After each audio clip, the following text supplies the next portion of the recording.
Welcome back to our final part of Lent in Plain Sight. Today we're going to focus on coats, and there's no more famous coat in the Bible than the one that Joseph wore.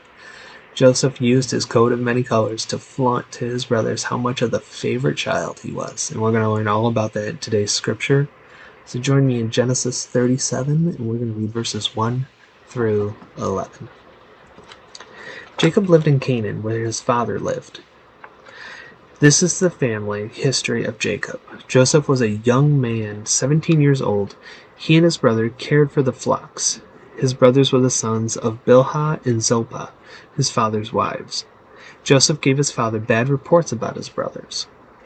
Joseph was born when his father Israel, also called Jacob, was old. So Israel loved Joseph more than his other sons. He made Joseph a special robe with long sleeves. Joseph's brothers saw that their father loved Joseph more than he loved them, so that they hated their brother and couldn't speak to him politely. One time Joseph had a dream. When he told his brothers about it, they hated him even more. Joseph said, "Listen to the dream I had.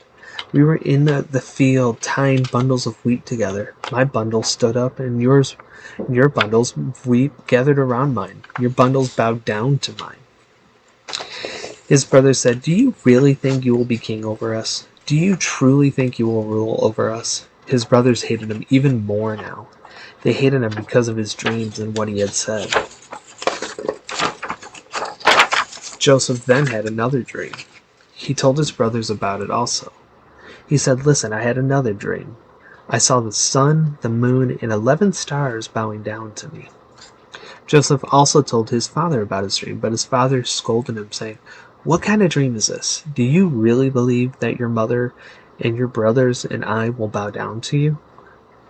Joseph's brothers were jealous of him, but his father thought about what all these things could mean.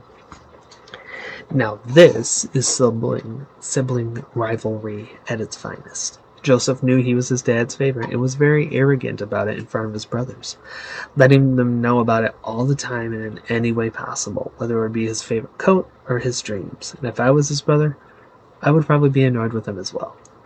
I'm the oldest in my family, so I understand that arrogance of being the favorite. What I want to focus on today is the idea of listening to our family with clarity and love.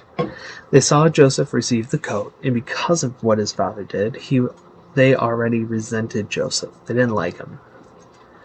They didn't want to talk to him. Joseph was tattling on his brother, so they were probably frustrated with him. Now, Joseph's coming to them with all these dreams. And what's interesting to me is Joseph didn't explain what these dreams meant to them. Joseph just told them what the dream was. But they had so much frustration built up that they immediately thought that Joseph was going to be this high and mighty ruler over them. They already figured that he was going to be this golden child. Which, yes, does point out to be true, but that's for a different lesson. But they hated him because of the dream, which probably made him more special to his dad. They hated him for what it meant. And even though his parents were skeptical, worried, curious when it came to Joseph's dream. And the main thing I want you to take away from this is that it's okay to be proud of who you are, but it's not okay to have an ego about it, and it's not okay to flaunt it. Always be respectful for others, especially family, so that you can hear if you're pushing boundaries. You don't want family or friends to resent you because of your successes.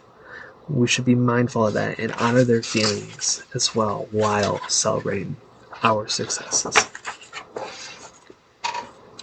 So our last craft for the series is called Naming God's Blessing. You're going to need paper, pencil, crayons, and scissors. So first, what I want you to do is think about some ways that God has blessed you. Next, what you're going to do is draw a star on a piece of paper, and then draw or write out the blessings you have, the blessings you thought about on your star, and then decorate it however you'd like.